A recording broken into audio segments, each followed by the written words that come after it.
Late last week, Silicon Valley Bank went into meltdown mode, and so did all the folks that pulled their money out, and especially those who wish they had.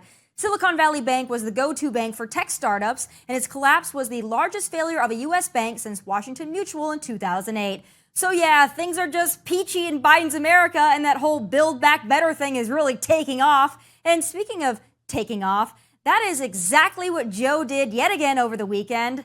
Rome is burning and Joe is busy with self-care. I mean, it's pretty bad when he couldn't even so much as have his Twitter tweeter send something out acknowledging the financial implosion that's en route. But no, the White House didn't care to send out anything until Sunday evening. The bank failed Friday, and a real leader would have the decency to reassure the American people in real time. And the bank itself is far from blameless, and while I'll admit I'm no financial wizard or money guru, I would say a bank's head of financial risk management should probably be more concerned with, I don't know, financial risk management than spearheading woke initiatives, but that's just me. But here is our illustrious president who finally got around to addressing the American people. Today, thanks to the quick action of my administration over the past few days, Americans can have confidence that the banking system is safe. Your deposits will be there when you need them. Small businesses across the country, the deposit accounts at these banks can breathe easier knowing they'll be able to pay their workers and pay their bills. All customers who had deposits in these banks can rest assured, rest assured they'll be protected and they'll have access to their money as of today. That includes small businesses across the country that bank there and need to make payroll, pay their bills, and stay open for business. No losses will be, and this is an important point, no losses will be borne by the taxpayers. Let me repeat that. No losses will be borne by the taxpayer. Well, if your head is still spinning in circles over all of this and you're wondering just how doomed we are, you're not alone. Because if we're being honest, we've all felt that way since January 2021, and this is just another entry in the diary. But joining me now with everything you need to know is economic expert and author of The War on Small Business, Carol Roth. All right, Carol. So we heard from the president this morning. He wants everyone to be rest assured everything is going to be fine. Your deposits are going to be fine. The taxpayers aren't going to pay for anything. We're just going to pull more money out of the sky. Free things, free things, free things. I mean, how confident should we be in what the government is doing to step in here?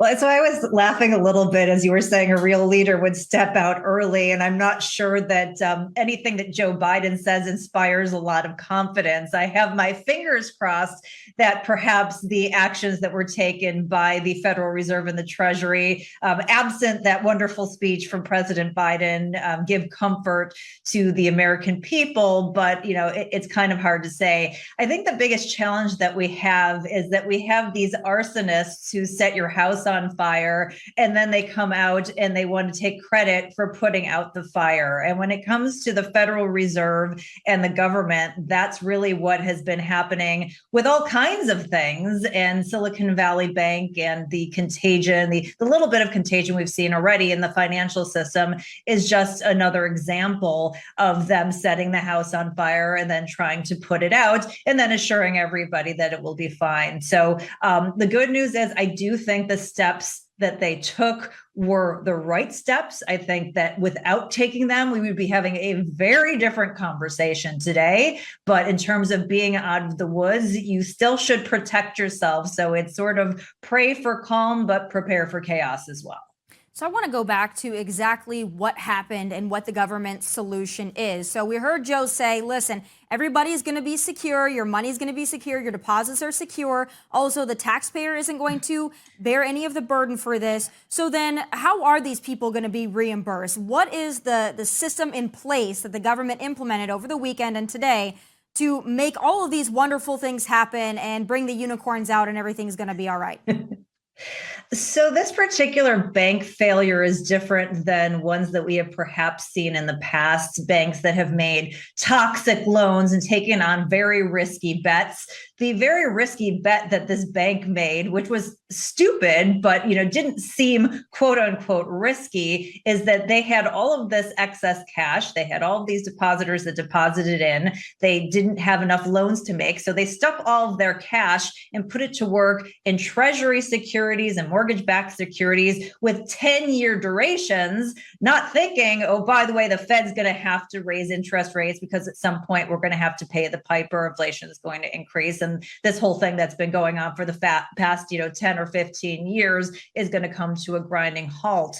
So the reality is that the Fed and the government should have just stepped in earlier. They should have made a loan against those particular securities and avoided this whole crisis to begin with.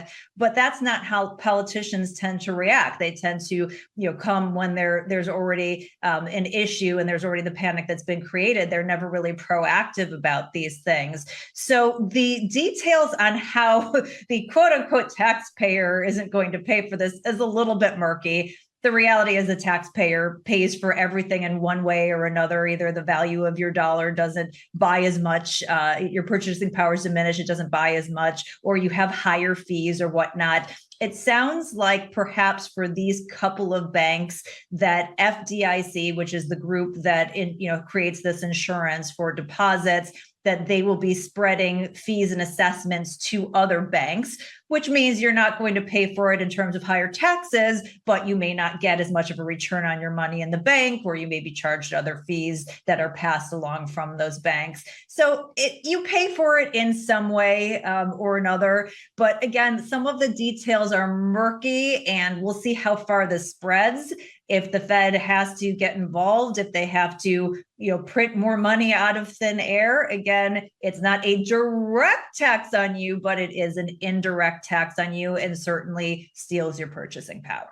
Yeah, I think that's what's so unsettling about all of this, is that the American people are left with little confidence. We've got an administration that we're not confident in, but you knew what was going to happen, Carol. I mean, as soon as there is some kind of a catastrophe, whether it's a train derailing in East Palestine, Ohio, or a bank failing in California, they rush to blame Donald Trump. And that's what I heard all weekend long. While Biden was in Delaware having some me time, everyone was saying, well, it's Trump deregulated the bank, so this is Trump's fault. So I want to dig into that a little bit. Do they have any leg to stand on with that argument that what Trump did during his administration to support these smaller banks, to support community banks, actually caused what we saw with this bank and the other? Okay, so some of you aren't going to like this answer, but the reality is that the Federal Reserve policy that was supposed to be emergency policy in March of 2020, which was under the Trump administration, really amped up a lot of the issues that we're seeing today. Now, that being said, Biden took office and had ample time to undo, whether it was regulations, whether it was putting more pressure on the Fed to change course, even though they're supposedly independent. We all know that they really aren't, to not, create issues in terms of our energy supply, our labor supply, our housing supply, all these kinds of things. He could have changed all kinds of policy. So the idea that, if he didn't like what the Trump administration had done or took issue or thought that, those would lead to certain outcomes, you had plenty of time to change course. The fact that you didn't change course means that you thought that things were going in the right direction,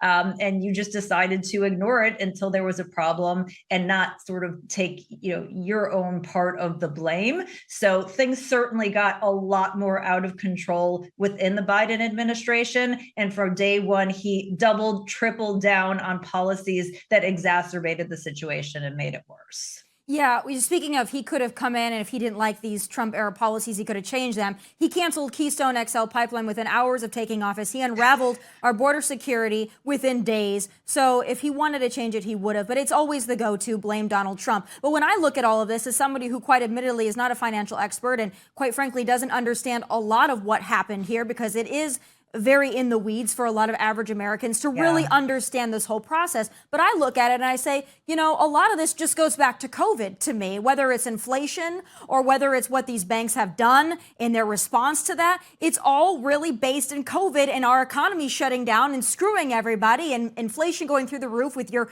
rescue plan, stimulus, unemployment, PPP loans. I mean, all of this to me goes back to COVID. How correct am I to assume that this is a lot COVID to blame? Yeah, so I think that I want to just tweak it, and I'm certain that this is what you meant, but it's not COVID. It was the government's response to COVID. Yes, yeah, we know COVID is a cold. Yes. Yeah, so the government's quote unquote emergency response that 15 days turned into however many, a year and whatever many months it was. The level and the scope and the duration was just historic and unprecedented. It was a huge enabler of an epic transfer of wealth from Main Street to Wall Street, which, by the way, COVID, again, big accelerant, but this started back with the Great Recession financial crisis and the Fed's response to that. And then they sort of doubled down here. And I think part of the issue that I'm concerned about, if you think back, Tommy, to COVID and what they did in terms of closing down the small businesses and then having all of that business go to the big companies and then giving the big companies lower interest rates, access to capital, boosting up their stock prices, they really consolidated a lot more power and wealth in the hands of big businesses and the wealthy and well-connected. And I'm really concerned that a similar thing is happening here. Silicon Valley Bank, even though the 20th largest bank in the country, is still considered a regional bank. It's not the big powerhouses like the JP Morgans and the Bank of Americas and the Wells Fargos of the world. And so the worry here is in letting these banks fail or close them up is what's going to happen. Are they going to try to put in more regulation that makes it harder for smaller regional banks to operate? Are they going to scale back some of the regulation that says these big banks can't buy up the deposits? Are they going to try to make these few big banks have all the power and control? And then the next step from there is, well, you can't have a run on the banking system if you don't have banks. Maybe the Fed and the government needs to control everything. Maybe we need to have that central bank digital currency or that CBDC that they have been exploring, where they have complete and utter control of everything that you do and could even program that currency, to support their agenda and really restrict access to that. So that consolidation of power is the biggest thing that I'm worried about coming out of this. You are exactly right. And I'm so glad that you said that because, the motto is never let a crisis go to waste. We see these crises happening, whether it was COVID, where the government reacted to COVID and they saw an opportunity to take power and to galvanize their power because people were scared. And then this is very similar to that. You see people are scared, you put more power in the hands of the government, whether it be guns and violence. Oh, you see a problem, let the government take your guns, let the government take control. Everything is setting us up for the government to take more control and to take more of an ownership and a stake in our lives and in our money. And that is what truly, truly terrifies me, because I'm sure that that's the conversation on other networks that's going to be going on right now, is that we need to have some kind of a centralized system, as you said, to avoid any of this, because if the government is in charge, everything will go so well, which is perfectly exemplified by the U.S. Postal Service, which has no problems. Yeah, and this is very late stage financial empire type of behavior. I mean, everybody thinks that the US has been the center of the financial universe forever, but it really has only been about 80 years. It was Britain before then, it was the Dutch before them, and go back to the Roman Empire. There's always been these different very powerful financial centers. So this is kind of, in my opinion, one of those things that's setting us up for a new financial world order where the US may not be at the center. And what you're seeing is all of the elite who are jockeying for control and power so that they can have their assets and their power and money protected. And guess whose expense that's going to be at? It's going to be at the expense of middle-class Americans, working-class Americans. And as the prediction from the World Economic Forum came out for 2023, number one is you will own nothing. And unfortunately, all these things are just little pieces of that puzzle, which sound like a conspiracy theory, but this is a very real scenario that just happened that you guys all saw play out in real time, which again can be traced back to the behavior of the Fed and the government. In closing, I want to know what the average person should be thinking right now, what the average person should be doing? I'm not talking about the venture capitalists. I'm not talking about the people that are heavily invested in the stock market. I'm talking about your average run-of-the-mill American who has money in the bank, but they also need to buy eggs, which are incredibly expensive. They've got childcare, they've got healthcare, they got everything. What should the average American be bracing for right now? And what steps should they take to protect themselves in this this new order, the Biden regime? Yes, well, definitely a good time to call your financial institution. Make sure if you're with a bank that you have the FDIC insurance, or it's NCUA for the credit unions if you're with a credit union. If anything needs to be moved around, to make sure you have that protection in place, do that. Don't delay. Again, don't panic, but just make sure you have that protection. The same thing if you have securities, with different brokerage firms, that the entity that insures that is SIPC. So you just want to have that conversation with your financial institution and understand how you may be protected. And if you're within the insurance limits, even though Biden said everybody's deposit is going to be protected, it was not very explicit. So I would take that step. I would say in terms of longer term issues, and I know people are struggling right now with inflation, but practicing some personal austerity and taking what you can and trying to own tangible assets, buying some physical gold. If you don't own your house, trying to save up for something, maybe something smaller than you had anticipated, or in a different location that's a bit more affordable. We need people to double down on ownership right now, because things are moving in the opposite direction. And Marxism and communism, all of those things are built around not having property rights, because they know that property and ownership gives you freedom, right? So you need to be able to have assets so you can create wealth and you can protect your individual freedom for yourself, for your family, for your legacy and whatnot. Yeah, and all of this does sound like doomsday prepping, but with each new day of this administration, we all get a little closer to taking our money and putting it under the mattress and buying gold and silver and those NASA meals that you can reheat by themselves. So that's where we are. Let me give you a data point. Last year, central banks around the world bought 1,136 tons of gold, was the most on record since they started keeping track in 1950. So if central banks are doing those kinds of things, this is not like old school prepping. This is going on a worldwide basis with Russia, with China, with big entities. So it doesn't mean it's right for you, but it's a very relevant data point. Or if we could just get some of that money back that we keep sending over to Ukraine, maybe we could help make a dent in this financial crisis. Carol, thank you so much for being here, explaining all of this for us. And we'll just brace ourselves. Thanks for all the good advice you've given us. It's certainly reassuring, more so than our wonderful president. My pleasure.